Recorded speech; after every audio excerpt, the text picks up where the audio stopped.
ஓம் ஸ்ரீ குருப்பியோ நமக. நன்றாக குரு வாழ்க, குருவே துணை.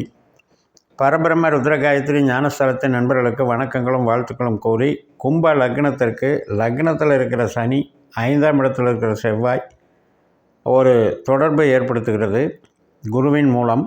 குருவினுடைய நட்சத்திரத்தில் தான் 2 கிரகமும் இருக்குது. இதற்கான பலன்களை பார்ப்போம். இந்த பலனை நம்மளுக்கு பிப்ரவரி 1 முதல் பிப்ரவரி 14 வரை 15 நாட்களுக்கு. செவ்வாயும் சனியும் பகைத்தன்மை கொண்டவை. அதனால் இது ஒரு அடித்தளத்தில் ஒன்றுக்கு ஒன்று தொடர்பு கொள்ளும்போது ஒரு ஃப்ரிக்ஷன் ஏற்படும், ஒரு இணக்கமில்லாத சூழல் ஏற்படும். அப்படிங்கிறது பொது விஷயம். அது நம்ம லக்னத்துக்கு எப்படி வேலை செய்யும் அப்படின்னு பார்த்தோம்னா, 5ஆம் இடத்தில் இருக்கிற செவ்வாய் நம்ம உறவுகள் சார்ந்து ஒரு எமோஷனை காட்டும். பாசம், நேசம், ஒரு விளையாட்டு, பரபரன்னு ஏதாவது ஒன்று செய்யணும் அப்படிங்கிற ஒரு சுறுசுறுப்பை கொடுக்கும். அதன் மூலம் நமக்கு நண்பர்கள், பாசம், உறவு இது சார்ந்து நமக்கு குரு மாதிரி வேலை செய்யும். குரு 4ல் இருக்கார். அதனால் அதுக்கு டைம் கிடைக்காது.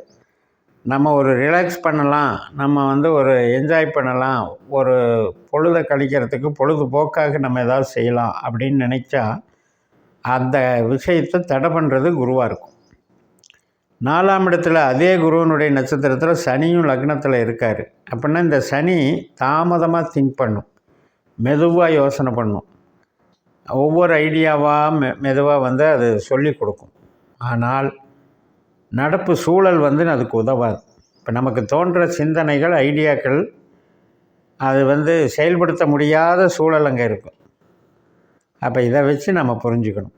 நமக்கு என்னென்னா, ஒரு லக்னம் அப்படின்னா நம்மளுடைய செயல்பாடு, திறமை, நமக்கு ஒரு நல்ல எபிலிட்டி, வில் பவர், அதை தடுக்கிற மாதிரி ஒரு அதிருப்தியான மனப்பான்மை வர்றதுக்கு உண்டான சூழல்களெல்லாம் உருவாகும். உறவின் ரீதியாகவும் உருவாகும், வேலை பார்க்குற ரீதியாகவும் உருவாகும்.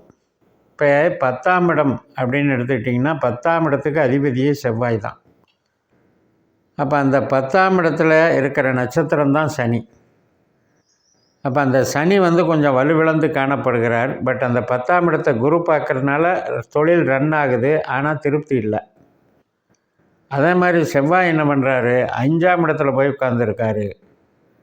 5ஆம் இடத்துல அவர் குருவனுடைய நட்சத்திரமாக உட்காரும்போது அவர் 4ஆக தான் வேலை செய்கிறார்.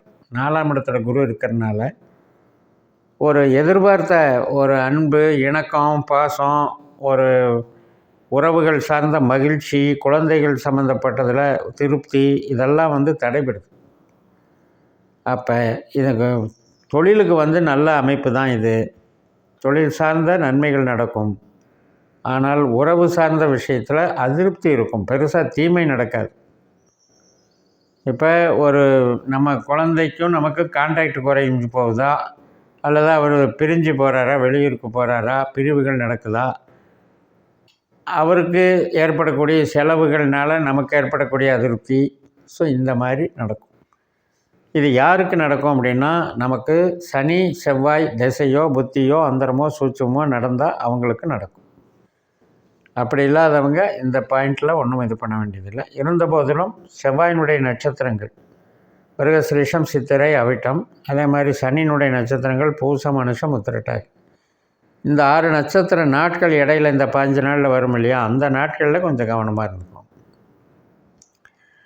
அதாவது 2 எதிர்கிரகம் அப்படின்னா, ஒன்று செவ்வாய் பொறுத்த வரைக்கும் நம்ம லக்னத்துக்கு தொழில் கிரகமாக இருந்தாலும் 3ஆம் இடத்துக்கு அதிபதி. செவ்வாயினுடைய ஒரு தனித்தன்மை என்ன அப்படின்னா, நமக்கு இருக்கக்கூடிய ஒரு உற்பத்தி சார்ந்த டெக்னிக்கல் மைண்டு, அதுபோக கம்யூனிகேஷன் ஸ்கில்லு, கலை திறமைகள், இதையெல்லாம் வச்சுருக்கிறவர் தான் செவ்வாய். அப்படிப்பட்டவர் குருவை போல செயல்படுகிறார்.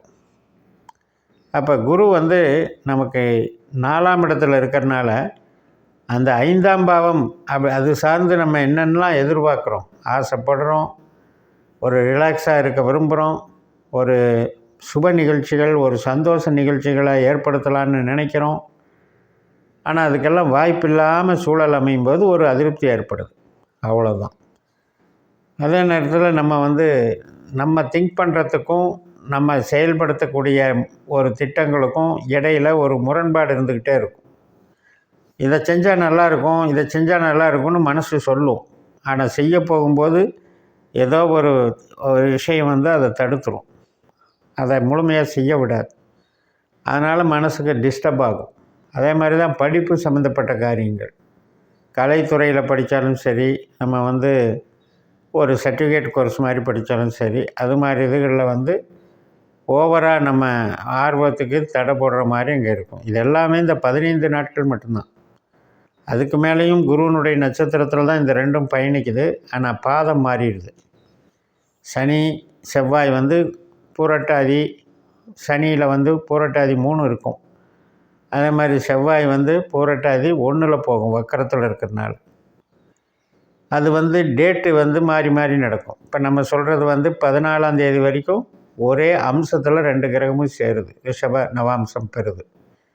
அதனால் இந்த இணைவுங்கிறதுல நாம் கவனம் செலுத்த வேண்டியது என்ன அப்படின்னா, புது திட்டங்கள் அல்லது சொந்த பந்தங்கள், உறவுகள் சார்ந்த மகிழ்ச்சியான செயல்பாடுகள், இதில் எல்லாம் வந்து பிளான் பண்ணிக்காதீங்க. முன்னுக்கு பின் முரணாக நடக்கும். ஏதாவது ஒன்று நமக்கு ஸ்ட்ரக்கப் ஆகும்.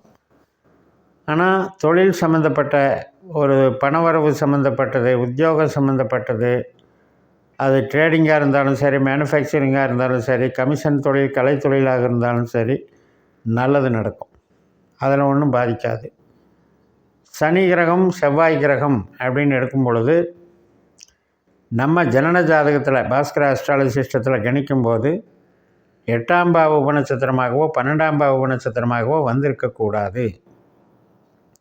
அப்படி வந்தாலும் இந்த சேர்க்கையில் வந்து ஏதோ ஒரு திசை புத்தி நடக்குதுன்னு வைங்க. சனி நடந்தாலும் சரி, செவ்வாய் நடந்தாலும் சரி, நமக்கு அது மெயினாக மகிழ்ச்சி தருவதற்கு பதிலாக ஒரு அவஸ்தையை கொடுக்கும், அதிருப்தியை கொடுக்கும். மற்றபடி நம்முடைய ஜனன ஜாதகத்தில் செவ்வாய் என்ன கேரக்டரோ, சனி என்ன கேரக்டரோ அதை தான் செயல்படுத்திகிட்டு இருப்பாங்க தன்னுடைய திசா புத்தியில். ஆனால் இந்த டைமில் மட்டும், இந்த 15 நாளில் மட்டும் 2 பேர் ஒரு இணைஞ்சு சந்தா என்ன மாதிரி பலன் தருவாங்களோ அதை செய்வாங்க கூடுதலாக. அதனால் நமக்கு புரிஞ்சிக்க வேண்டிய விஷயம் என்னென்னா, பணவரவுக்கும் தொழில் ஸ்தானத்துக்கும் பாதிப்பு இல்லை, உறவுகளுக்கு பாதிப்பு இருக்குது, மகிழ்ச்சிக்கு பாதிப்பு இருக்குது. ரிலேஷன்ஷிப்பில் ஜாலியாக இருக்கலான்னு நினைக்கிற பிளான் போடுறது, பழகிற விதத்தில் வந்து நம்மளால் ஒரு மாதிரி மகிழ்ச்சியாக இருக்க முடியாமல் போகிறதுக்கு சூழல்கள் இடம் கொடுக்குது. ஆனால் பண வரவு, வேலை, தொழில் இதெல்லாம் நல்லா இருக்கும். அதன் மூலம் வளர்ச்சி பெறலாம். அது எப்பேற்பட்ட தொழிலாக இருந்தாலும் சரி, பெரிய கனரக வாகனங்கள் சம்மந்தப்பட்டது, கனரக மிஷினரி இயந்திரங்கள் சம்மந்தப்பட்டது, எலக்ட்ரிக்கல், எலக்ட்ரானிக்ஸு, பில்டிங்கு மற்றும் ரியல் எஸ்டேட்டு, கன்ஸ்ட்ரக்ஷன் லைனு, இது எல்லாத்துக்குமே சிறப்பாக இருக்கும்னு சொல்லி நிறைவு செய்கிறேன். இந்த சேனலை சப்ஸ்கிரைப் பண்ணுங்கள், ஷேர் பண்ணுங்கள். உங்கள் தனிப்பட்ட ஜாதக பலாபலன்களை என்னுடைய வாட்ஸ்அப் நம்பரில் தொடர்பு கொண்டு பலன் பெறுங்கள். உங்களிடமிருந்து விடைபெறுகிறேன். உங்கள் ஜெயம் எஸ். நன்றி, வணக்கம்.